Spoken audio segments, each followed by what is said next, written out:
गौ सेवा से बड़ी कोई सेवा है नहीं। हमारे लिए तो गौ सेवक ही भगवान के समान है, भगवान के समान है। आज एक अद्भुत संयोग है, संयोग तो नहीं कह सकते, ये कोई दिव्य आत्माएं होती है, ये कोई दिव्य आत्माएं होती हैं, बाकी संयोग नहीं कह सकते महाराज। आज के दिन 4 घटनाएं एक साथ घटना, ये संयोग नहीं है। 4 फरवरी 1922 को पंडित भीमसेन जोशी का जन्म हुआ। नाम तो सुना होगा आपने पंडित भीमसेन जोशी का। शास्त्रीय संगीत के तो वो अद्भुत विद्वान थे, उनको भारत रत्न से भी सम्मानित किया गया था पंडित भीमसेन जोशी को।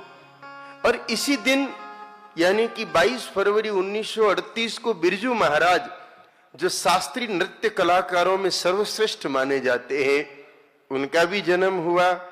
और 20 फरवरी, क्षमा करें, 2 आज कितनी 4 फरवरी है ना, 4 फरवरी 1938 को बिरजू महाराज का भी जन्म हुआ।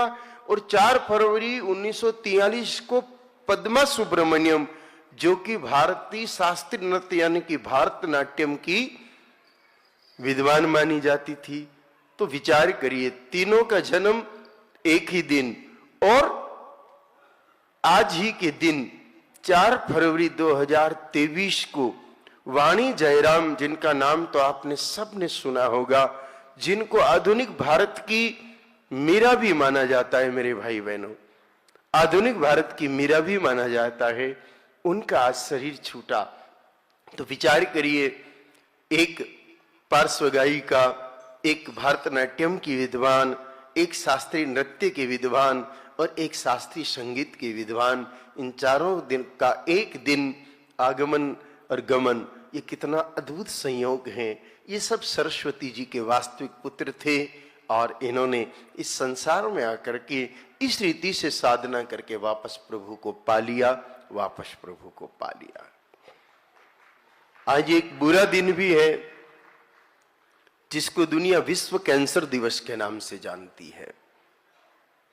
इस कैंसर का होना मूल रूप से गाय माता के नहीं होने के कारण है। गैयाओं की संख्या दिन ब दिन घटना, जहरी खेती का बढ़ना, इसके परिणाम स्वरूप मेरे भाइयों और बहनों कैंसर बढ़ा है। आप बहुत भोले हैं, छोटी छोटी बात भी नहीं समझ पा रहे हैं। जमी को भी कैंसर हुआ है और मनुष्य को भी कैंसर हुआ है। यूरिया, डीएपी और ये जहरीली चीजों के प्रयोग से धरती माता भी दुखी हो गई, भयंकर दुखी हो गई महाराज। और तो और सबसे बड़ी बात ये कि मानव समाज का बड़ा नुकसान हुआ है, धरती बांझ होती जा रही है।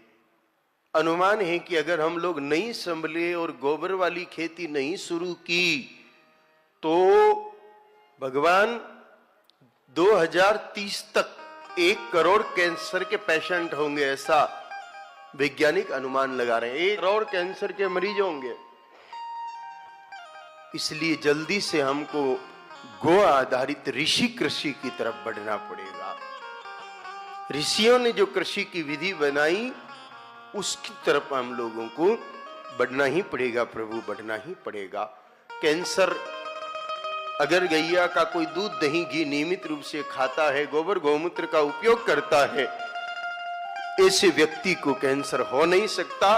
और अगर किसी को कैंसर है तो वो बराबर गोबर के रस में बिल्व पत्र का पीस करके वो रस बना के पिए, काली गाय माता का गौमूत्र पिए, दही में श्यामा तुलसी के पत्ते डाल के खाए, तो भी मेरे भाइयों और बहनों कैंसर खत्म हो सकता है। तो हम तो पैदा हो और खत्म हो ऐसा क्यों करें, कैंसर हो ही नहीं। इसलिए संकल्प करें कि हम गाय माता के गोबर में उगे हुए फल सब्जियों का ही, अन्न दलहन तिलहन का ही उपयोग करेंगे। ऐसा दृढ़ निश्चय अगर भारतवर्ष करे तो कैंसर से भारत मुक्त हो जाएगा, मुक्त हो जाएगा, मुक्त हो जाएगा।